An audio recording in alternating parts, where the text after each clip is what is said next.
स्वागत है सभी मित्रों का पतंजलि योग सूत्र भाग 1।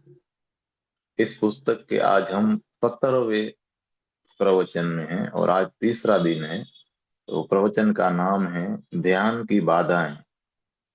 और आज हम हैं पेज नंबर 350 पर। तो भगवान कहते हैं कि इससे पहले इसका प्रयोग कर लो। संशय को लेकर तुम जो कुछ भी कर सकते हो कर लेना। सारी संभावनाओं पर विचार कर लेना और फिर चुन लेना। निसंदेह यह बात कोई समग्र निर्णय नहीं बनने वाली है और आरंभ में ऐसा संभव नहीं होता। यह एक बहुमत का निर्णय होगा, तुम्हारे मन का बहुमत। अधिकांश कहेगा हाँ। एक बार तुम निर्णय ले लो तो कभी संशय नहीं करना। संशय उठाएगा अपना सिर तो तुम कह भर देना कि मैंने निर्णय कर लिया है, अब बात खत्म हो गई। यह समग्र निर्णय नहीं होता। सारे संशय फेंके नहीं गए, लेकिन जो कुछ भी किया जा सकता था तुमने कर लिया। जितना संभव हो सकता था तुमने इसके बारे में उतनी संपूर्णता से सोच लिया है और तुमने चुनाव कर लिया है।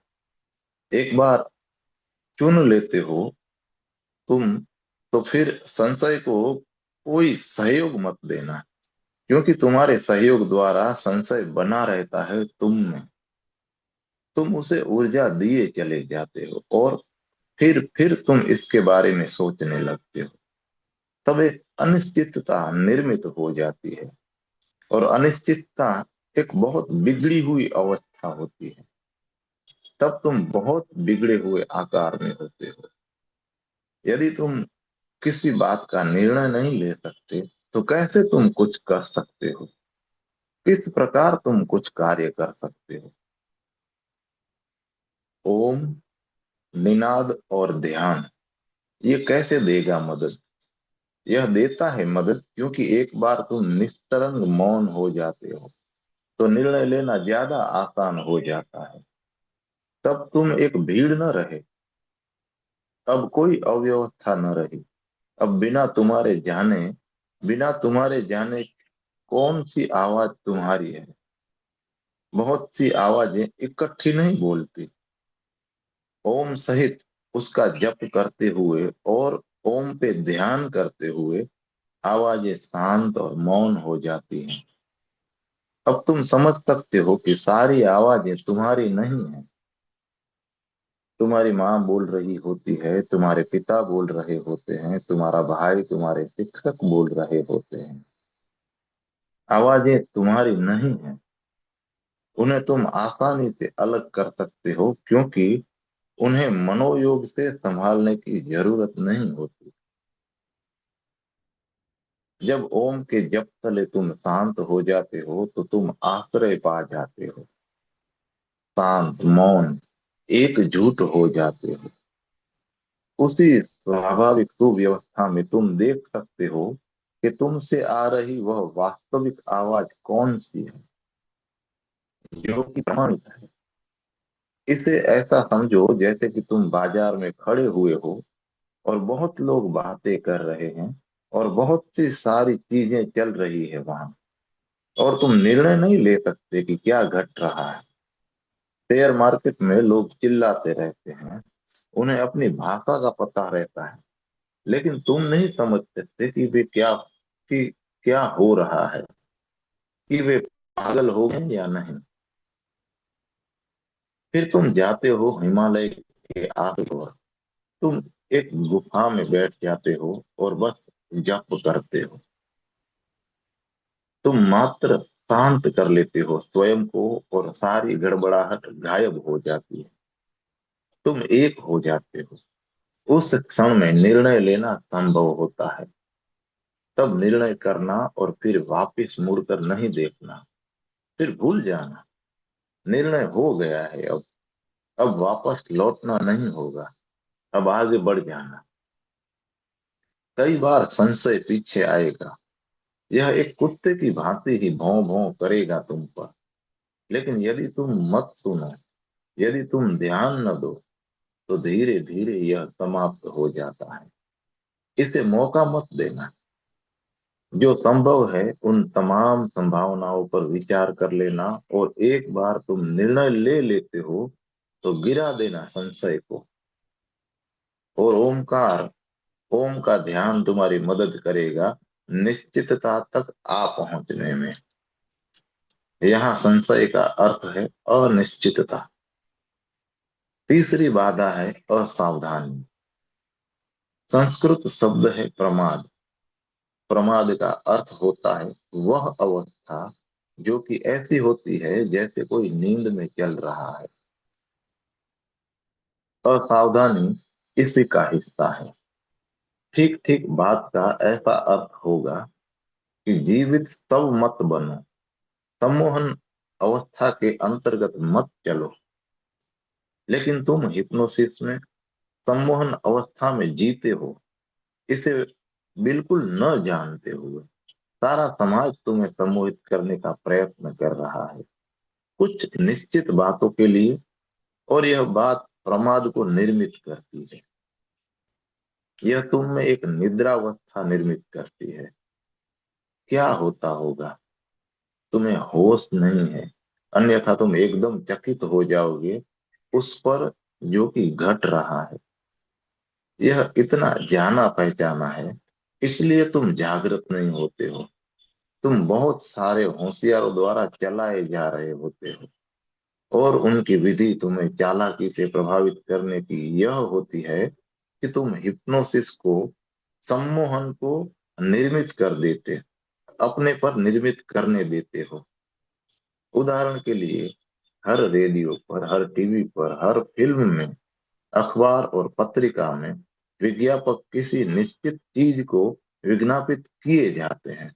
उदाहरण के लिए लक्स टॉयलेट साबुन।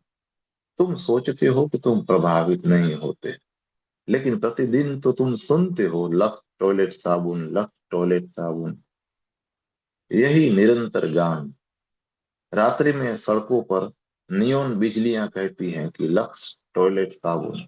और अब वे इस बात का पता पा गए हैं कि यदि तुम बिजली को जिलमिल करो तो यह अधिक प्रभावकारी होती है। यदि यह जलती बुझती रहती है तो यह और भी प्रभावकारी हो जाती है, क्योंकि तब तुम्हें इसे फिर से पढ़ना होता है। लक्स टॉयलेट साबुन। फिर बिजली जाती और फिर आ जाती, और तुम्हें इसे फिर से पढ़ना पड़ता है।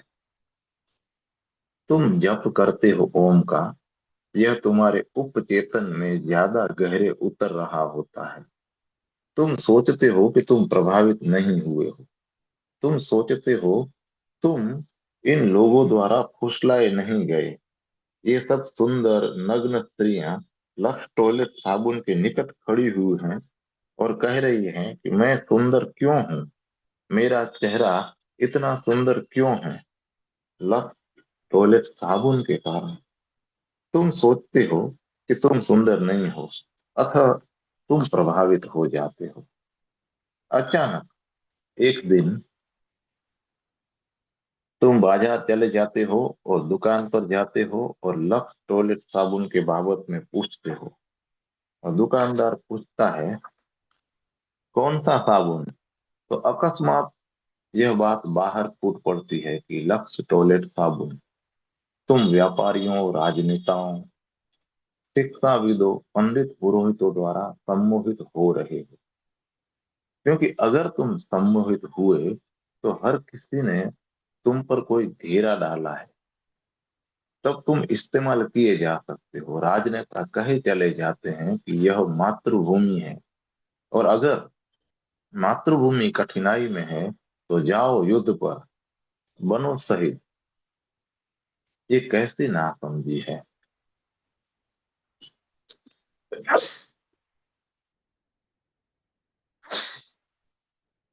सारी पृथ्वियां तुम्हारी माता है। क्या पृथ्वी भारत, पाकिस्तान, जर्मनी, इंग्लैंड में बटी हुई है, या यह एक है? लेकिन राजनेता निरंतर तुम्हारे मन पर इसकी चोट कर रहे हैं कि पृथ्वी का केवल यही हिस्सा तुम्हारी माता है, और तुम्हें इसे बचाना ही है। यदि तुम्हारा जीवन भी चला जाए तो यह बहुत अच्छी बात है। और वे और कहते जाते हैं, देश की सेना, राष्ट्रीयवाद, देशभक्ति, सारी मूढ़ता भरी परिभाषाएं। लेकिन यदि वे निरंतर ठोक पीट किए जाते हैं तो तुम सम्मोहित हो जाते हो। तब तुम स्वयं को बलिदान कर सकते हो। तुम सम्मोहन अवस्था में तुम्हारी जिंदगी का बलिदान कर रहे होते होते हो।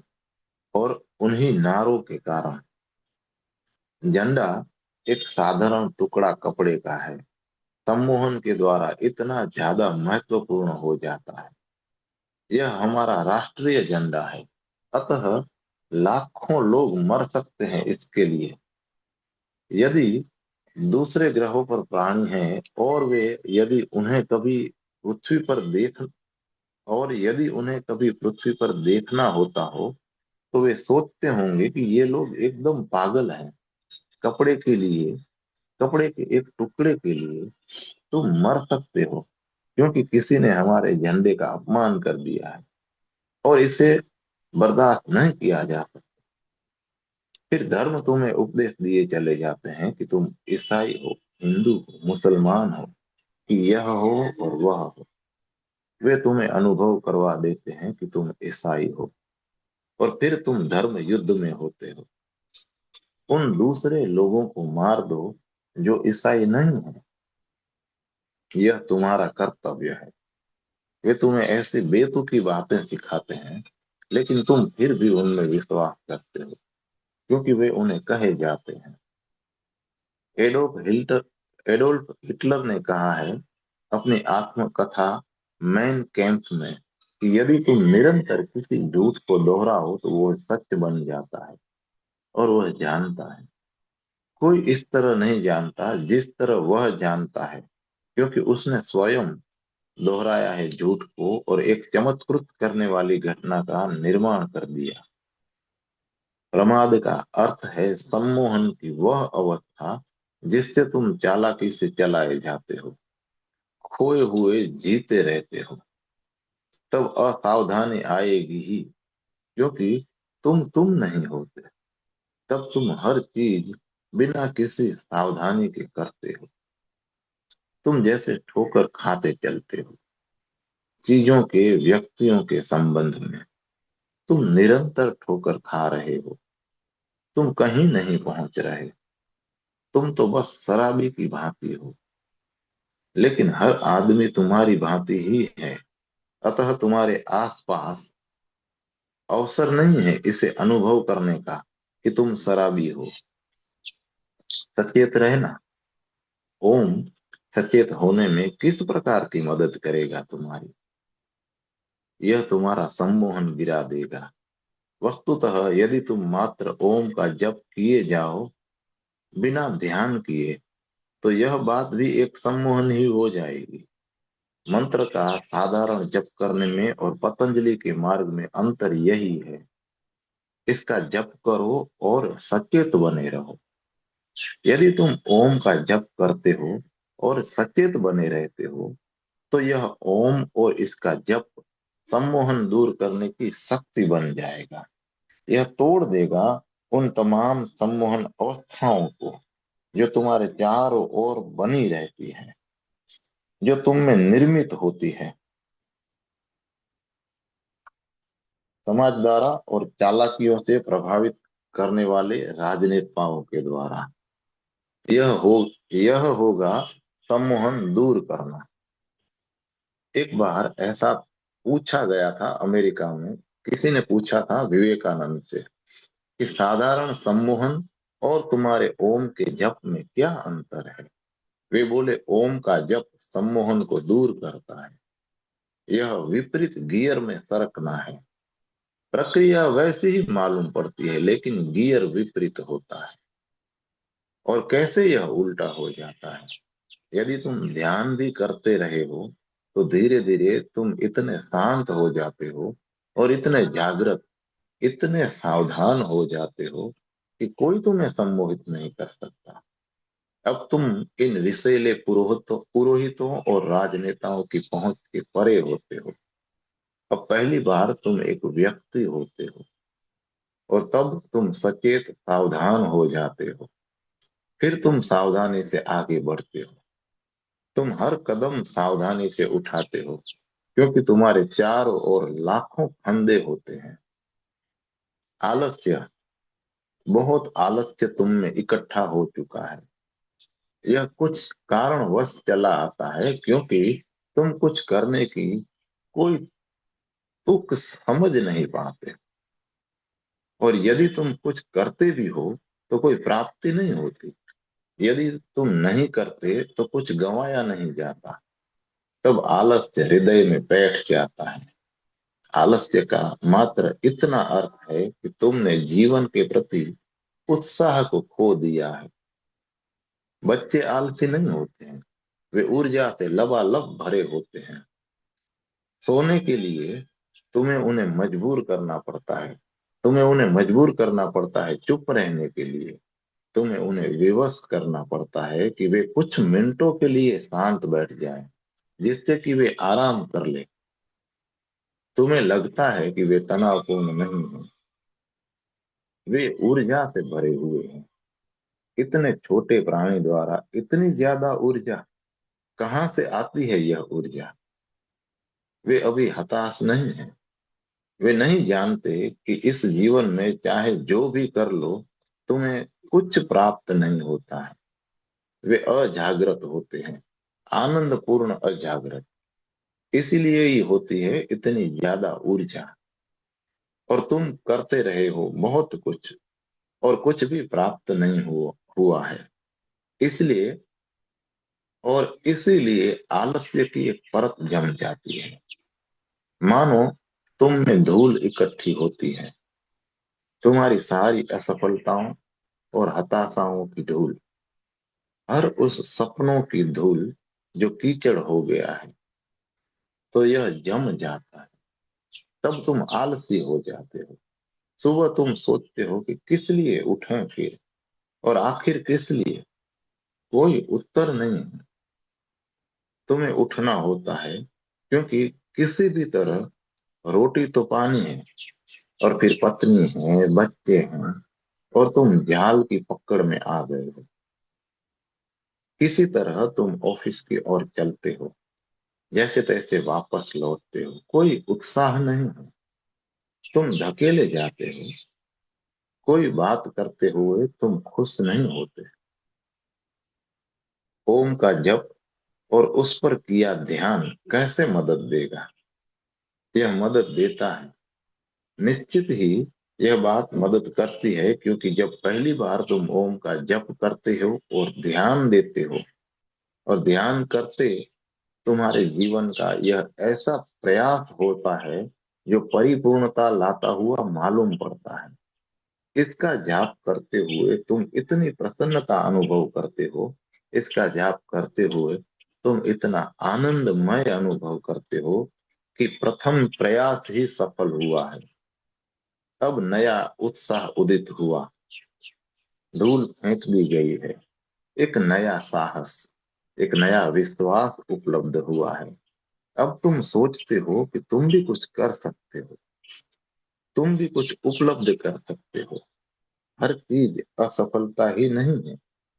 हो सकता है कि बाहरी यात्रा एक असफलता हो, लेकिन भीतरी यात्रा असफलता नहीं है। पहला चरण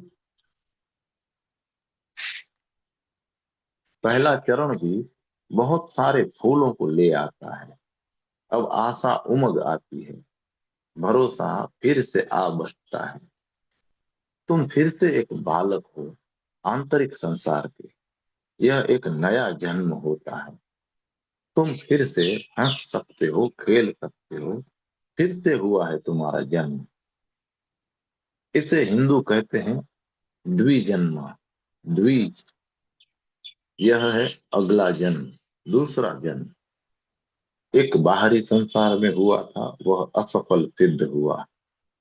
इसलिए तुम इतना निर्जीव अनुभव करते हो। और जब तक कोई 40 की उम्र तक पहुंचता है, मृत्यु की सोचने लगता है। कैसे मरूं, कैसे समाप्त हूं, इसकी सोचने लगता है। यदि लोग आत्महत्या नहीं करते तो ऐसा नहीं है कि वे खुश हैं, ऐसा मात्र इसलिए है कि वे मृत्यु में भी कोई आशा नहीं देखते। मृत्यु भी आशा रहित जान पड़ती है। वे आत्महत्या नहीं कर रहे हैं तो इसलिए नहीं कि वे बड़ा प्रेम करते हैं जीवन से, नहीं, वे इतने हताश हैं कि वे जानते हैं कि मृत्यु भी कोई चीज देने वाली नहीं है। तो क्यों अनावश्यक तौर से ही आत्महत्या करें, क्यों मुसीबत को उठाएं। तो जैसा है, जो है चलाते चलो। विषयाक्ति, भगवान कहते हैं कि क्यों तुम अनुभव करते हो विषया, कामुक, तुम कामुक अनुभव करते हो क्योंकि तुम संचित कर लेते हो ऊर्जा, अप्रयुक्त ऊर्जा, और तुम जानते नहीं कि क्या करना है उसका। अतः स्वभावतया काम के पहले केंद्र पर ही वह इकट्ठी हो जाती है, और तुम्हें किन्हीं दूसरे केंद्रों का पता नहीं है। और कैसे ऊर्जा ऊपर की ओर बहती है ये तुम जानते नहीं। यह ऐसा है कि जैसे तुम्हारे पास हवाई जहाज है, लेकिन तुम जानते नहीं कि यह क्या है, इसीलिए तुम उसकी जांच करते हो। फिर तुम सोचते हो कि इसके पहिए हैं तो यह किसी प्रकार का वाहन ही होगा। तब तुम उसके साथ घोड़े जोत देते हो और उसका प्रयोग करते हो बैलगाड़ी की भांति। इसका प्रयोग हो सकता है इस ढंग से। फिर किसी दिन संयोग वसात तुम खोज लेते हो कि बैलों की जरूरत नहीं है, इसमें इसका अपना इंजन है। तो तुम इसका प्रयोग कर लेते हो मोटर कार के रूप में। फिर तुम्हारी खोज में गहरे और गहरे उतरते जाते हो। फिर तुम्हें आश्चर्य होता है कि यह पंख क्यों। फिर एक दिन तुम इसका प्रयोग वैसे ही करते हो जैसे कि इसका प्रयोग किया जाना चाहिए, हवाई जहाज की भांति ही। जब तुम भीतर उतरते हो तो तुम बहुत सी चीजें खोज लेते हो, लेकिन यदि तुम नहीं उतरते तो वहां केवल काम वासना ही होती है। तुम ऊर्जा इकट्ठी कर लेते हो, फिर तुम नहीं जानते कि उसका क्या करना है। तुम बिल्कुल ही नहीं जानते कि तुम ऊपर की ओर उड़ान भर सकते हो। तुम एक छकड़ा, एक बैलगाड़ी बन जाते हो। काम वासना छकड़े की भांति व्यवहार कर रही होती है। तुम ऊर्जा एकत्रित कर लेते हो, तुम भोजन करते हो, तुम पानी पीते हो और ऊर्जा निर्मित होती है, ऊर्जा इकट्ठी हो जाती है। यदि तुम उसका उपयोग नहीं करते हो तो तुम पागल हो जाओगे। तब ऊर्जा तुम्हारे भीतर तीव्रता से घूमती है, यह तुम्हें पागल बना देती है। तुम्हें कुछ करना ही पड़ता है, और यदि तुम कुछ नहीं करते तो तुम पागल हो जाओगे, तुम विस्फोटित हो जाओगे। काम वासना सबसे आसान सेफ्टी वाल्व है।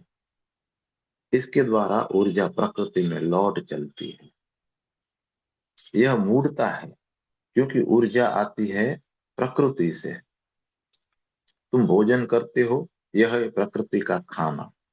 तुम पानी पीते हो, यह है प्रकृति को ही पिया जा रहा है। तुम धूम्रपान करते हो, यह है सूर्य का भोजन। निरंतर ही तुम प्रकृति को खा रहे हो, और फिर तुम ऊर्जा बाहर फेंक देते हो प्रकृति में। सारी बात ही असंगत, व्यर्थ, अर्थ शून्य लगती है। क्या उपयोग है इसका। तो तुम आलसी हो जाते हो। ऊर्जा को ज्यादा ऊंचे जाना चाहिए। तुम्हें रूपांतरकार होना होगा। तुम्हारे द्वारा प्रकृति को दिव्य प्रकृति हो जाना चाहिए, और केवल तभी वहां होता है कोई अर्थ, कोई सार्थकता। तुम्हारे द्वारा विषय को मन बनाना है, मन को बनना है उच्च मन। तुम्हारे द्वारा स्वभाव को पहुंचना चाहिए प्रभम परम स्वभाव तक। निम्न निम्नतम को बनना होगा उच्चतम। केवल तभी वहां कोई महत्ता होती है। एक अनुभवित महत्ता, तब तुम्हारे जीवन का कोई गहरा गहन अर्थ होता है। तुम व्यर्थ नहीं रहते, तुम मैली धूल की भांति नहीं हो, तुम एक ईश्वर होते हो। जब तुम्हारे स्वयं का द्वार तुमने स्वभाव को परम स्वभाव तक पहुंचा दिया हो, तो तुम भगवान हो गए होते हो। पतंजलि है भगवान। तुम हो जाते हो गुरुओं के गुरु। लेकिन साधारणतया कामुकता का, विषयाक्ति का अर्थ है ऊर्जा का एकत्रित हो जाना, और तुम्हें इसे बाहर फेंक देना होता है। तुम्हें मालूम नहीं कि क्या करना है इसका। पहले तुम इसे इकट्ठा कर लेते हो। पहले तुम जाते हो भोजन खोजने, बहुत प्रयास करते हो रोटी की जुगाड़ करने में। फिर तुम रोटी पचा लेते हो और ऊर्जा निर्मित कर लेते हो। काम ऊर्जा सबसे परिष्कृत ऊर्जा होती है, तुम्हारे शरीर की सर्वाधिक सूक्ष्म ऊर्जा, और तुम बाहर फेंक देते हो इसे। और तब तुम फिर से चक्र में जा पड़ते हो। यह एक दुष्चक्र है। तुम बाहर फेंक देते हो ऊर्जा, और शरीर को आवश्यकता होती है ऊर्जा की। तुम खाते हो, जमा करते हो, फेंक देते हो। कैसे तुम अनुभव कर सकते हो कि तुम्हारे पास कोई अर्थ है? तुम उस लीक में पहुंच गए जान पड़ते हो जो कहीं नहीं ले जाती है। किस प्रकार मदद देगा यह ओम? इस पर ध्यान करना कैसे मदद देगा? एक बार जब तुम ओम का ध्यान करने लगते हो, दूसरे केंद्र क्रियान्वित होने लगते हैं। जब ऊर्जा भीतर बहती है, तो यह एक वर्तुल बन जाती है।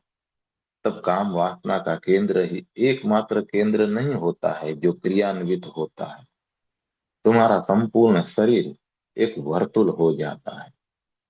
काम केंद्र से ऊर्जा दूसरे केंद्र की ओर उठती है, तीसरे की ओर, चौथे की ओर, पांचवे की ओर, छठे की ओर, और फिर सातवें केंद्र की ओर।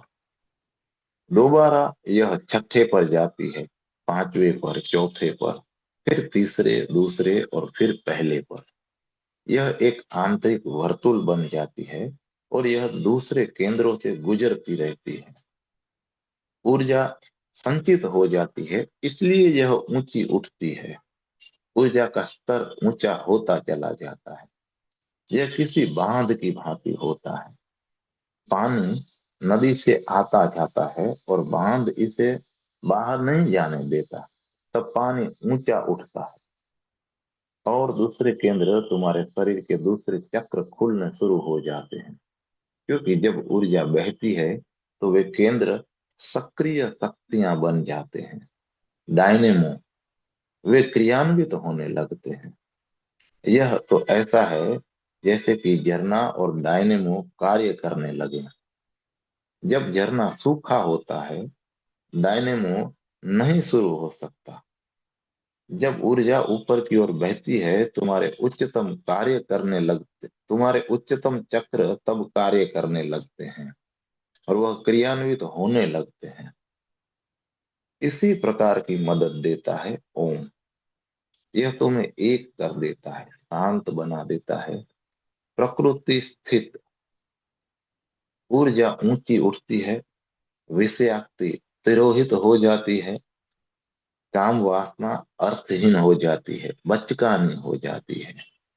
यह अभी गई नहीं, लेकिन यह बचकानी बात लगने लगती है। तब तुम विषयाक्त हुआ अनुभव नहीं करते। तुम में इसके लिए कोई ललक नहीं होती। तब यह अभी भी है वहां। यदि तुम सावधान नहीं होते, तो यह तुम्हें फिर से जकड़ लेगी। तुम गिर सकते हो, क्योंकि यह परम घटना नहीं है। तुम अभी केंद्रीभूत नहीं हुए हो, लेकिन ललक घट चुकी है। और अब तुम जानते हो कि ऊर्जा तुम्हें आंतरिक आनंदपूर्ण अवस्था दे सकती है, और काम वासना तुम्हें निम्नतम आनंद उल्लास देता है। उच्चतर आनंद अब संभव है। जब उच्चतर आनंद संभव हो जाता है, तो निम्न अपने आप तिरोहित हो जाता है। तुम्हें उसे त्यागने की आवश्यकता नहीं पड़ती। यदि तुम त्यागते हो तो तुम्हारी ऊर्जा ऊंची नहीं बढ़ रही। यदि ऊर्जा ऊंची बढ़ रही है तो कोई जरूरत नहीं होती त्यागने की। यह बिल्कुल व्यर्थ हो जाती है, यह एकदम स्वयं ही गिर जाती है, यह निष्क्रिय हो जाती है, यह एक ब्रह्म होती है। जैसे कि तुम हो, यदि तुम स्वप्न देखना बंद कर दो तो मनोविश्लेषण विश्लेषक कहते हैं कि जब तुम जैसे तुम हो, यदि तुम सपने देखना बंद कर दो तो मनोविश्लेषक कहते हैं कि तब तुम पागल हो जाओगे। सपनों की आवश्यकता होती है, भ्रांतियों की, भ्रामकताओं की, भ्रमों की, सपनों की जरूरत है क्योंकि तुम सोए हुए हो। और नींद में सपने एक आवश्यकता है। वे अमेरिका में प्रयोग करते रहे हैं और उन्होंने पाया है कि यदि तुम्हें 7 दिन तक सपने न देखने दिए जाएं तो तुम तुरंत ब्रह्मपूर्ण यात्रा शुरू कर देते हो। जो चीजें हैं ही नहीं वे तुम्हें दिखाई पड़ने लगती हैं। तुम पागल हो जाते हो। बस 7 दिन गुजरते हैं बिना सपनों के और तुम भ्रमित हो जाते हो। भ्रांतियां घटित होने लगती हैं। तुम्हारे सपने एक रेचन है, एक अंतर्निर्मित रेचन। तो हर रात तुम स्वयं को बहका लेते हो। सुबह होने तक तुम कुछ शांत हो जाते हो, लेकिन शाम तक फिर तुमने बहुत सी ऊर्जा एकत्रित कर ली होती है। रात को तुम्हें सपने देखने ही होते हैं और इस ऊर्जा को बाहर फेंकना ही पड़ता है। ऐसा घटता है ड्राइवरों के साथ और इसी कारण बहुत सी दुर्घटनाएं होती हैं। रात को 4 बजे के करीब दुर्घटनाएं घटती हैं। सुबह 4 बजे, क्योंकि ड्राइवर सारी रात गाड़ी चलाता रहता है, वह स्वप्न नहीं देख सकता। अब स्वप्न ऊर्जा संचित होती है। वह गाड़ी चला रहा है और खुली आंखों से भ्रांतियां देखने लगता है। सड़क सीधी है, वह कहता है कोई नहीं है, कोई ट्रक नहीं आ रहा है। खुली आंखें लिए ही वह किसी ट्रक से जा भिड़ता है, या वह देखता है कि किसी ट्रक को आते हुए, और केवल उससे बचने को ही, और कोई ट्रक था नहीं वहां, केवल उससे बचने को वह अपनी कार की टक्कर लगा देता है पेड़ के साथ। तो बहुत खोज की गई इस पर कि क्यों 4 बजे के करीब इतनी सारी दुर्घटनाएं होती हैं। वस्तुतः 4 बजे के करीब तुम बहुत सपने देखते हो। 4 से लेकर 5 या 6 बजे तक तुम ज्यादा स्वप्न देखते हो। यह होता है स्वप्न काल। तुम अच्छी तरह से सो चुके हो, अब नींद की कोई आवश्यकता नहीं, तो तुम स्वप्न देख सकते हो। सुबह तुम सपने देखते हो, और यदि उस समय तुम सपने नहीं देखते या तुम्हें सपने नहीं देखने दिए जाते तो तुम भ्रम निर्मित कर लोगे। तुम खुली आंखों से देखने लगोगे।